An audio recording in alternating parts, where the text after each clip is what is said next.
In digital Marathi, जनतेच्या हक्काचं व्यासपीठ।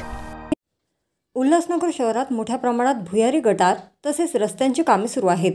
त्यामुळे पूर्ण शहरात धुळीचे साम्राज्य पसरले असून भुयार गटारचे काम करणारा ठेकेदार तसेच रस्त्यांची कामे करणारा ठेकेदार हे कामे लवकर करत नसल्याने शहरातील नागरिकांना धुळीचा प्रचंड त्रास होत आहे।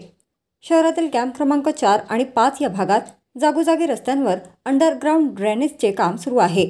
सर्व माती रस्त्यावर पसरल्याने रस्त्यावर येणाऱ्या जाणाऱ्या नागरिकांना धुळीचा प्रचंड त्रास असह्य झाला आहे।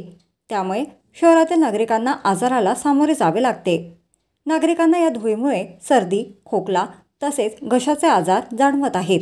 त्याचप्रमाणे या रस्त्यांच्या शेजारी असलेल्या दुकानदारांना या दोन्हीचा प्रचंड त्रास होत असून त्यांचे दुकान धुळीने भरले आहे।